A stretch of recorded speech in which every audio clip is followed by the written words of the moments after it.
Welcome. I just want to reflect for a moment, and what a cool film. For those of you who haven't seen it, it is such a fun and amazing film, but I just want to reflect for a moment. This film, and you personally, have broken some extraordinary records and barriers. You are the first woman to direct a superhero film.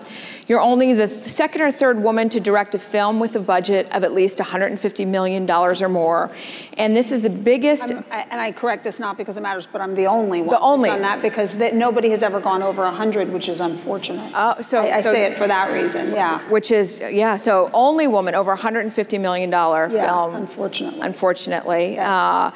But this is also the biggest box office success so far, from sort of the opening first few weeks being out ever for a female-directed film. So some extraordinary milestones. I would just love for you to reflect on the past couple of weeks for you. I would imagine you knew going into it that the film would have some traction and momentum, but did you ever anticipate that you would be making history?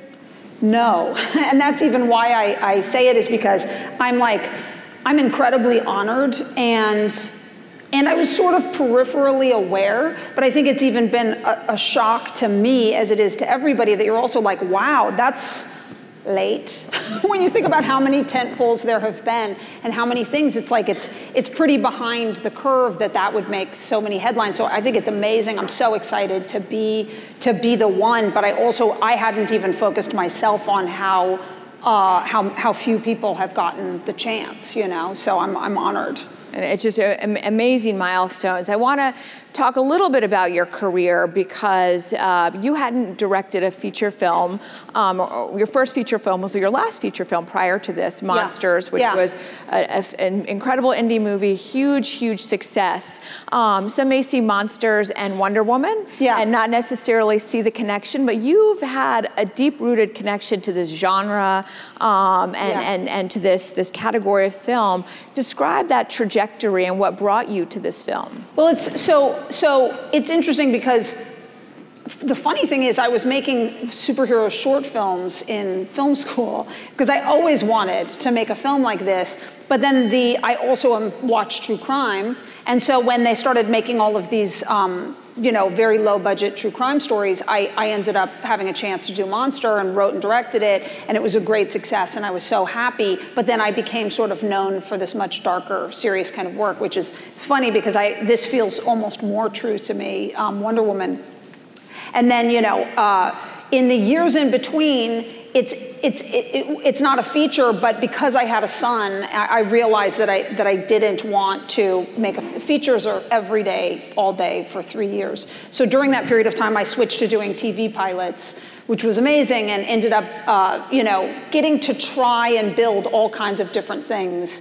And that was actually a really great stepping stone up to this, even though, TV pilots are not as known of a thing. But it's like basically you get a script and you build a show like you would a movie. You cast it and you do the look and the feel and everything. So it was actually, it was nice to have those stepping stones of practice between Monster and here. And then the two films are both character films about a character that you might not feel like you could ever relate with, and putting yourself in their shoes as they go through a journey and make choices. So in a way, Wonder Woman felt very personal to me in that way, where it was the same issue of like, what would it feel like to be Wonder Woman, and how would that be normal? How can I make that feel normal? Wonder Woman was a character that for many decades Warner Brothers couldn't really figure out what to do with from a cinematic perspective. And there's very few films in this genre where there is, or this is the only film where there is a strong female protagonist. Was there hesitation around doing this film because there was skepticism that this strong female character could lead a superhero blockbuster film? Why did it take so long, if Wonder Woman was such a well-known character, for it to come to life? I think that's got a lot to do with it. I think that the tentpole industry has been very fixated. And just define what tentpole industry is. Just these big, over $100 million movies that therefore need to make 500, 600 million, to make it worth their while.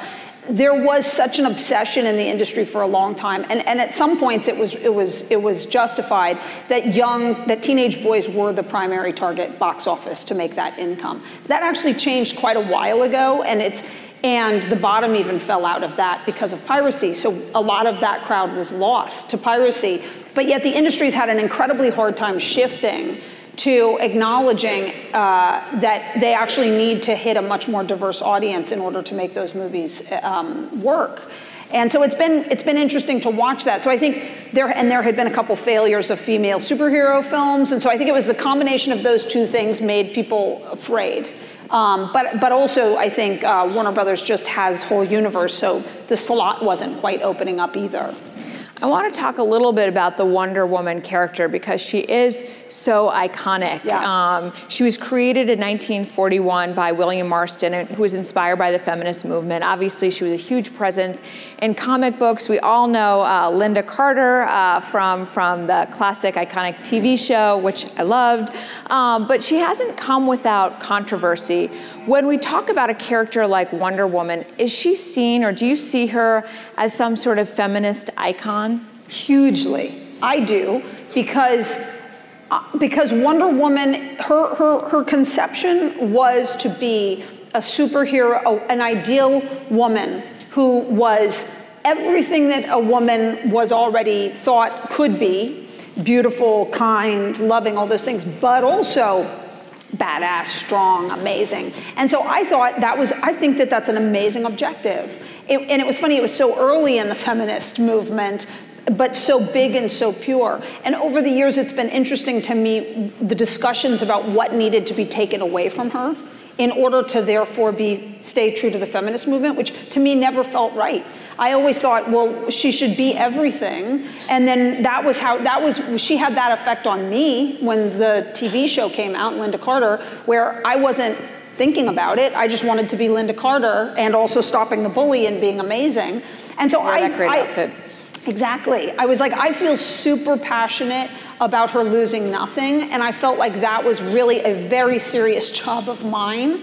Was like when it was even Warner Brothers wanting to be cautious, saying, should she be less attractive? I was like, no, absolutely not. Like, I want her to be absolutely as attractive as ever, because I don't want to say she can't be. We're not having that. One wouldn't have that conversation about, they weren't saying that, but it's like one wouldn't have that conversation about any other superhero. About can they be as big and strong and tough? This is their fantasy. Well, this is mine. You know, I want her to be everything she could possibly be, and including beautiful, you know. Describe your vision. You touched on a little bit just now for Wonder Woman. She is an iconic figure, but this was a unique opportunity to infuse some of your own vision into this character. Describe what you wanted to achieve. I had read, for example, that you wanted to make her a vulnerable character, and that was something that people were a little bit surprised by, or maybe there was a little bit of pushback. Describe who she was within your vision. Well, again, I think it goes to the same thing. So the history of storytelling, you always want your main character to be you. And whether you're a man or a woman or whoever you are, you relate with that main character. And as a result of that, they have to have a complex personality.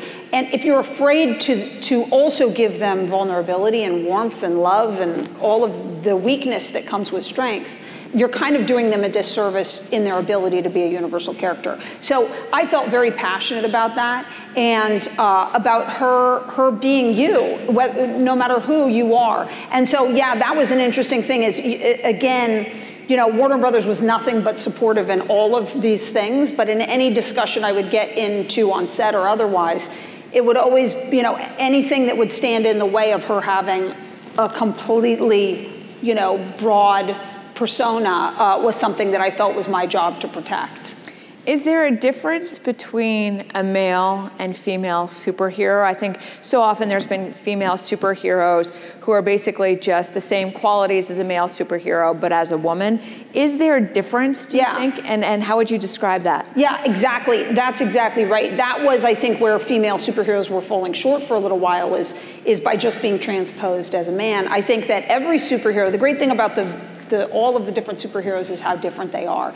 Each of them, you know, Batman stands for something very different than Superman, something very different from Spider-Man. she's a woman, so that's going to figure into her personality, that she's different as well, and she approaches things differently and sees things slightly differently. Not in any way lesser or weaker, just slightly different. So I loved all of those things about her and what it meant about her fighting style and how she would approach things differently.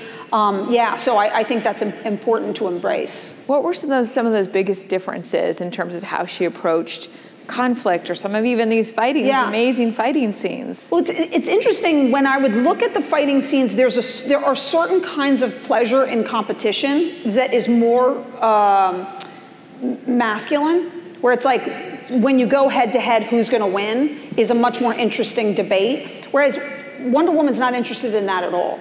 She doesn't want to fight at all. So she's only going to take it out. It's almost like a martial artist with a defensive skill set. She's incredibly amazing to watch once she makes a decision to do something, but she doesn't want to do it. She's just going to put that situation into place as quickly and well as possible, without as much, with as little injury as possible. And so it just changes everything. She's never going head to head, would never headbutt, no punching in the face, like all of those things. Yet it's just, even all of the Amazons, their fighting style was just as balletic and incredible to watch. It's just, instead of going head to head, they're gonna flip out of where you're looking and do something else and take you out. And so it was really fun to tackle in that way. Do you think this film needed a female director to lead it? I don't think that it needed. I don't think that it had to have it, and I say that because I want to defend my right, or anyone's right, to direct something that's not identical to seeming right for you. Maybe I'll want to direct a male lead. But I definitely think there is a missing feminine voice in Hollywood in the first place. And Wonder Woman is an important person to be seen through other eyes. And so in this case, it's been wonderful and really has helped, I think. You did something that few people have been able to do before, and that's in the superhero film genre, and that's expand the audience base, expand it to include females, but also create a female character that's universally liked by both men and women alike. What's to be learned from that within the industry? I think the biggest message is how massive those other audiences are. And a big, wonderful one is, like, I've even enjoyed how many women have come up and said, I usually don't like action, but I loved that action. And then it makes you realize, oh, it's not that anybody doesn't like action, because I feel the same way. There's a lot of action I wouldn't want to direct. I love directing the action here because I was engaged with the objective and the story that was happening. So my desire to get across no man's land was as strong as anybody's, and I was excited to shoot it and do it. But I think that seeing what some films have already seen before, that there's all kinds of people in the world that want to go see these movies, and branching out to make films that, that reach all of them and/or other subsets than the young male audience is great. Were there ever concerns that having this strong female character wouldn't be able to connect to male audiences who previously the industry assumed were driving the interest within this category? Yeah, the interesting thing about making this film is how supported I did feel by Warner Brothers making it. However, there were concerns about everything from start to finish, because you're doing something that hasn't had massive box office success before. So all of those things, there were big conversations about, like, should we be worried about this? Are we worried about this? How worried are we about this? And so it was an interesting journey to be on, where you're not falling into a slot. And all the more reason that the success of it is like a wonderful embrace.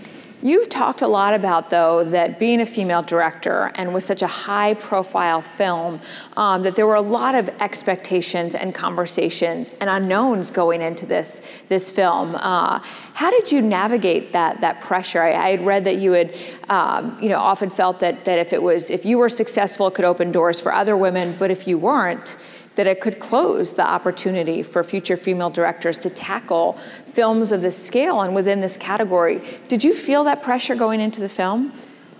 I did. In this case, that didn't have too much of an impact on me because I felt so right. I felt as right as anyone to try to make the film, and I loved the potential of the film. So what can you do? You have to just try. I went into it believing that there was a chance that we could make something great that we believed in, and that's all you ever have.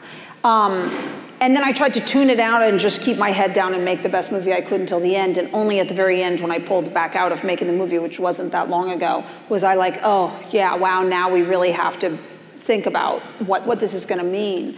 But it has affected me much more in my career, in the choices. I over the years, mostly I took a chunk of time out for my son being so little, but secondarily I was offered a lot of, there were only tentpoles getting made, and it was very hard to get smaller films made.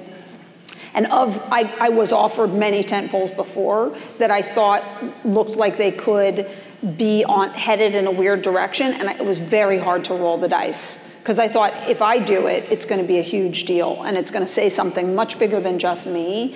And so it was an interesting thing to have to think about my career slightly differently. So much of these conversations around your work have been infused through this gender lens. Did that surprise you that you being such an anomaly in the industry, or that there would be so many conversations focused on you being a female director versus just a director? I don't know if it surprised me. I think it's, I think I sort of knew that it could happen, but I guess it has surprised me a little bit how it will shade everything, but that's life. I mean, it is what it is. That's what happens when it's rare. But yeah, I mean, I look forward to one day getting to just be a director and not having everything shaded by that lens. But this film in particular, Wonder Woman, a woman lead, me, it's worth noting and commenting on, so I'm okay with it and good about it. So much of it has been made about the fact, too, that, as I said, you're such a rarity within this industry. We all know the bleak number of women's representation in the entertainment industry, in a variety of different areas. Describe those dynamics. Why has it been so slow to change, and why do you remain such an anomaly within the big industry that it is? I really don't know why the director thing in particular, because there are definitely women who have been running studios, very powerful producers, writers. There's something interesting about directing that I don't know why. I think it is. I was a camera person for a long time, for 10 years, working on crew, and I think that's actually, at the time, it was a bummer because all I wanted to do was make films, and so you just feel like I'm being held back, but I think it's been tremendously helpful in my career as a director because of the fact that it was so familiar to me being on set, and I think that there might be some sort of concept that women are less suited for understanding all these technical masculine things that I was able to cut through because of my history. But there is something strange about it. And secondarily, I think it comes back to this other bigger issue, which is as long as you're obsessed with the young male audience, you're writing projects for the young male audience, usually with men, and then you're directing them with men. And so it's, as I keep saying, like, the world is changing, and if you want to get rich, pay attention to this, because you're going to be better off getting different kinds of directors of all kinds, because the market is there and the money is there. And so I think money changes the world in that way, where it's like if the market is there and the money is there and women are actually the biggest audience in the world right now, it would be wise to go after them. So how then, if the opportunity is obviously there, how do you then start to move that needle forward? I think your work in this film is some may call sort of a watershed moment in terms of hopefully being able to change the conversations moving forward. But in your position, how do we start to change that narrative? I think it's the studio culture needs to reassess and change all the way down the line. So I think that there's an old way of doing things and where that money was and how to get that money. I myself have felt that only having one's money in tentpoles in the first place was already, it's strange that every studio was competing in only that market for so long. But I think it's rethinking what people will go and see and how, and looking at the Netflixes of the world and the Amazons of the world and seeing that they're really finding incredibly diverse audiences and figuring out how to go right to them. So I think it's got to change way back. What projects are greenlit? Who wrote those projects? What your hopes are for that project, and then let that trickle down to what movies get made and how. A lot has been talked about the message of Wonder Woman. Do you think pop culture and the entertainment industry and the films that you're working on have a political or social responsibility? I don't know that they have to, but I definitely feel that it's a wonderful thing about filmmaking is to have all of these people in a theater watching something that you want to make. And in this case, I felt passionate about the fact that she stands for, I'm a hero, I'm gonna save the world, but at the end of the day, let's stop all that because only love is gonna save the world. And like we have to lay down our weapons and think about our own responsibility in this struggle. What a cool thing to like have a chance to get people to come in and to see a movie and say something that I think is really important to say right now. So I encourage people, you know, I don't like movies that lecture at people or only say one thing, but if there's a chance to bring something beautiful into the world with something people are gonna see anyway, how awesome. You've talked about the importance of the notion of being a hero and your own hero. How does that infuse in what you want people to take away from Wonder Woman? We love a story of a hero, and a huge reason that we love it is because we like to imagine that we are that hero, and what if I had that power? But the truth is, we are that hero, and we have to be that hero right now, because nobody is coming to save us, and things are looking really bad. And we need to challenge ourselves not just to be a hero, but to be a better person, to be a more open-minded person, to question our own involvement in this world and how we accept and treat others. And only with that kind of attitude are we going to make it through all of these nations colliding with geography and our shared need to deal with the environment and all of these other issues. So I think it's like that's a great message to both try to make a great superhero film, but also say, yes, do think about being a hero, because we're going to need to really soon, like now, in our own lives. You have an 8-year-old son. Yeah. How do you think about him and this future generations in the context of the work that you're doing? Well, that's exactly it. I think that the tradition, the thousands of year-old tradition of this kind of storytelling, whether it be through a famous biblical character or Greek and Roman myth or whatever, part of the reason that we have those things is to teach lessons about like, and if you were that character, how would you deal with that crisis? So superhero movies, there's a lot of them that I love, and they're all different kinds. But there haven't been a lot recently that are really sinking into, this is the story of what it is to take on being a hero and how difficult that would be and what that choice would look like. So I actually incredibly believe in teaching that next generation, if you were a hero, this is what you would have to face, and this is how difficult it would be. Because of exactly what I said. Because I think that they need to become a hero. We need to train people to being heroes in our world. So if this is the importance of having heroes and learning from their experiences to impact and inspire lessons for us all, if one were to look at your career and see you as a hero, what would you hope that they learned from them, or what were you able to overcome to be able to achieve what you achieved that provided you with great fortitude and hopefully a lesson for others to learn from? Oh God, I would think it's a similar message, which is from the outside, I'm so grateful for where I'm sitting today and how that appears. Like I'm on top of the world, all of these things are wonderful. However, the road to getting here mostly requires incredibly hard work, incredibly hard focus, a lot of self-reflection, and a lot of unglamorous things. And so I think that that's it. It's like there's no other version of success. Success is all of those things, and success requires great reflection to get anywhere and to continue from there. And where did that grittiness and that fortitude come from you? I don't know, other than I do sometimes credit my mother's incredibly hardworking and put herself through school against all odds, multiple degrees, and made herself into a scientist in my childhood. My father was a fighter pilot, as all the men in my family are.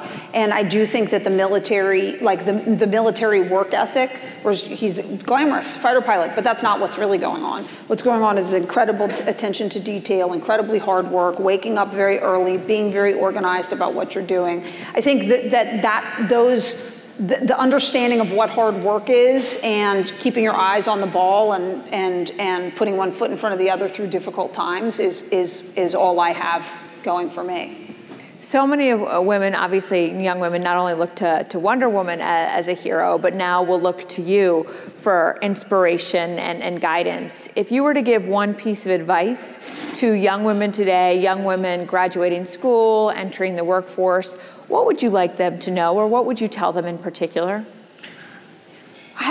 I would say hard work is the first and foremost, and it's something that we're not teaching enough in the visual culture of what success is nowadays on television, and there's no other way. Like, I feel like we're not glorifying the hard work that it really takes to do what you want in life. But secondarily, I would say, don't think about being a woman at all. Just trudge forward up with blinders on. But then, as you go, you will always have to think for yourself. Because even me taking time out at the height of my success, right after Monster, to be with my son, that was a choice that I made, that I said, okay, it doesn't look as glorious. I was having great success with pilots, but yet people don't necessarily understand what's happening, but that's a choice I made. And I have friends that didn't make that choice, and that's great for them.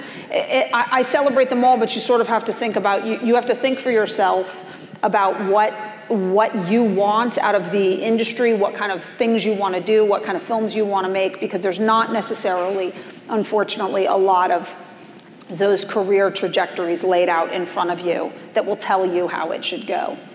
Well, Patty, congratulations on all your incredible success. You are such an inspiration to so many, as is Wonder Woman, and it's such a fun film, and thank you for being a part of the day. We really, really appreciate it. Thank you so much. I really appreciate it. Collaborating.